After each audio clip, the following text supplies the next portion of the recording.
چہرہ ہے کہ انوار دو عالم کا صحیفہ، آنکھیں ہیں کہ بحرین تقدس کے نگی ہیں. بس دھیان سے سنیے گا، مشکل اردو آئے گی. نبی کی سیرت سننا بھی عبادت ہے، بیان کرنا بھی عبادت ہے. یہاں علماء بیٹھے ہیں. نبی کی سیرت بیان کرنا بھی عبادت ہے، اس کو سننا بھی عبادت ہے. محبت اور عقیدت سے سنیں، یہ نہ دیکھیں کہاں سے آیا ہے، کون آیا ہے. راجستھان کا ہوں، باڑمیر سے آیا ہوں، یہ دیکھو کیا کہہ رہا ہے اور کس کی شان بیان کر رہا ہے. بس تم یہ سنو، چہرے پر چہرہ ہے کہ انوار دو عالم کا صحیفہ،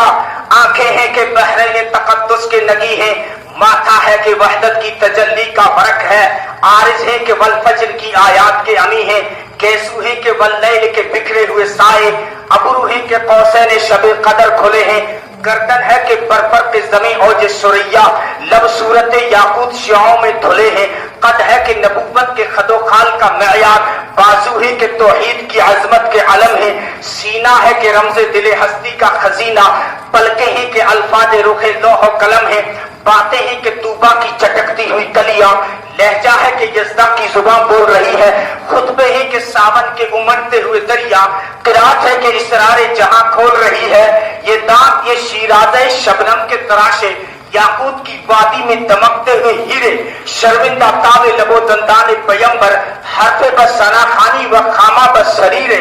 خامہ بس سریرے. یہ موج تبسم ہے کہ رنگوں کی تھنک ہے، یہ عکس متانت ہے کہ ٹھہرا ہوا موسم، یہ شکر کے سجدے ہیں کہ آیات کی تنزیل، یہ آنکھ میں آنسو ہے کہ الہام کی رمجھم، یہ آنکھ میں آنسو ہے کہ الہام کی رمجھم، یہ ہاتھ یہ کونین کی تقدیر کے اوراق، یہ خط یہ خد و خال رخ مصحف و انجیل، یہ پاؤں یہ مہتاب کی کرنوں کے معابد، یہ نقش قدم بوساگاہ رفرف و جبریل، یہ رفعت دستار ہے یا اوج تخیل، یہ بند قبا ہے کہ شگفت گل ناہید، یہ سایہ دامہ ہے کہ پھیلا ہوا بادل، یہ صبح گریباں ہے کہ خمیازہ خورشید، یہ دوش پہ چادر ہے کہ بخشش کی گھٹا ہے، یہ مہر نبوت ہے کہ نقش دل مہتاب، یہ مہر نبوت ہے کہ نقش دل مہتاب، رخسار کی زو ہے کہ نمو صبح ازل کی، آنکھوں کی ملاحت ہے کہ روئے شب کم خواب، آنکھوں کی ملاحت ہے کہ روئے شب کم خواب، ہر نقش بدن اتنا مناسب ہے کہ جیسے تزئین و سب و روش کی تمثیل ماہ و سال، ملبوس کہن یوں شکن آلود ہے جیسے ترتیب سے پہلے رخ ہستی کے خد و خال، اور رنگ سلیمان تیری نالین کا خاکہ، اعجاز مسیحا تیری بکھری ہوئی خوشبو، حسن ید بیضا تیری تحریز کی خیرات، کونین کی سجدھن تیرے آرائش گیسو، سرسسمہ کوثر تیرے سینے کا پسینہ، سایہ تیری دیوار کا معیار ارم ہے، ذرے تیری گلیوں کے مہو انجم افلاک، سورج تیرے رہبار کا ایک نقش قدم ہے، دنیا کے سلاطین تیرے جاروب کشوں میں، دنیا کے سلاطین تیرے جاروب کشوں میں، عالم کے سکندر تیری چوکھٹ کے بکھاری، گردوں کی بلندی تیرے پاپوش کی بستی، جبریل کے شہ پر تیرے بچوں کی سواری، دھرتی کے ذوی العدل تیرے حاشیہ بردار، دھرتی کے ذوی العدل تیرے حاشیہ بردار، فردوس کی حوریں تیری بیٹی کی کنیزیں، فردوس کی حوریں تیری بیٹی کی کنیزیں، فردوس کی حوریں تیری بیٹی کی کنیزیں، کوثر ہو گلستان ارم ہو کہ وہ طوبا، لگتی ہے تیرے شہر کی بکھری ہوئی چیزیں، لگتی ہے تیرے شہر کی بکھری ہوئی چیزیں، ظاہر ہو تو ہر پر کے گلے تر تیری خوشبو، غائب ہو تو دنیا کو سراپا نہیں ملتا، وہ اسم کے جس اسم کو لب چوم لے ہر بار. میرے راستے میں کسی نے پوچھا تھا کہاں جا رہے ہو، میں نے کہا وہ آستانے پہ جا رہا ہوں جس پہ فرشتے بھی رشک کرتے ہیں. کہا تم وہاں جاؤ گے، میں نے کہا ہاں جائیں گے. تو کہ تمہاری وہاں میں کیسے بنتی ہے، میں نے کہا جیسے جب ہم محمد کا نام لیتے ہیں تو ہونٹ ملتے ہیں نا، ایسے ہی ہم محمد کے نام پہ کہیں بھی جمع ہو جاتے ہیں. صلی اللہ علیہ وسلم، صلی اللہ علیہ وسلم. ہاں، ظاہر ہو تو ہر پر کے گلے تر تیری خوشبو، غائب ہو تو دنیا کو سراپا نہیں ملتا، وہ اسم کے جس اسم کو لب چوم لے ہر بار، وہ جسم کے سورج کو بھی سایہ نہیں ملتا. احساس کے شعلوں میں پگھلتا ہوا سورج، احساس کے شعلوں میں پگھلتا ہوا سورج، الفاظ کی شبنم میں ٹھٹرتی ہوئی خوشبو، الہام کی بارش میں یہ بھیگے ہوئے الفاظ، انداز نگارش میں یہ حسن رم آہو. کاش کے سمجھتے انداز، یہ علماء تو سمجھ رہے ہیں، انداز نگارش میں یہ حسن رم آہو،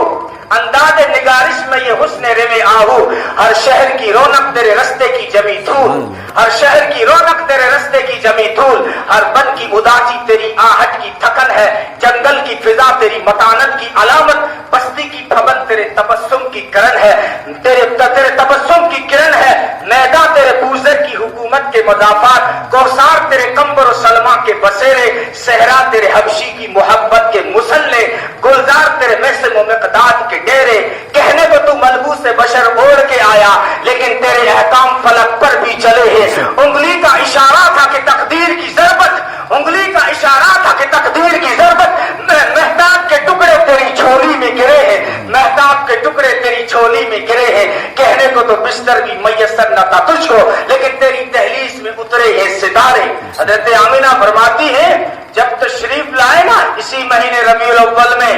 اسی مہینے میں عجیب شان سے دنیا میں تشریف لائے، یہ شعر پورے کر دوں یا بات یاد آ گئی وہ لے لو۔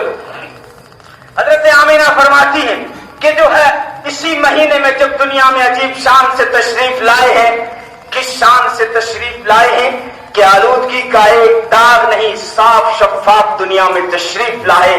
نانا کاٹنے کی ضرورت نہیں پڑی، پہلے سے کٹا ہوا تھا، ختنہ کرنے کی ضرورت نہیں پڑی، نہلانے کی ضرورت نہیں پڑی، بلکہ عطا اللہ شاہ بخاری یاد آیا، وہ کہتے تھے بچوں کو مائیں سنوارتی ہیں، نبی کو خدا خود سنوارتا ہے، اگر سرما نہ بھی لگائیں تو آنکھیں سرمگی نظر آتی ہیں، اگر کنگھی نہ بھی کرے تو مانگ اپنے آپ نکل آتی ہے، اس لیے کہتے تھے ارے دیکھا ہوگا نا ماں کو اسکول بھیجنے سے پہلے بچوں کو تیار کر رہی ہوتی ہے، پاؤڈر لگا رہی ہوتی ہے، سرمے لگا رہی ہوتی ہے کہ بچوں کو مائیں تیار کرتی ہیں، نبی کو خدا خود سنوارتا ہے صلی اللہ علیہ وسلم۔ حضرت آمینہ فرماتی ہے عجیب شان سے دنیا میں تشریف لائے بلکہ آنے سے پہلے ہی برکتیں شروع ہو گئی، وہ اصحاب فیل وہ ابرہا کا لشکر جو برباد ہوا یہ میرے نبی کی برکتیں تھی، وہ زمزم جو جاری ہو گیا یہ میرے نبی کی برکتیں تھی۔ آمینہ کہتی ہے کہ جب میں پانی بھرنے کنویں جاتی تھی مجھے ڈول اور رسی کی ضرورت نہیں پڑتی تھی، جب میں کنویں کے قریب پہنچتی تھی تو پانی ابل کے اس کی منڈیر پہ آ جاتا تھا،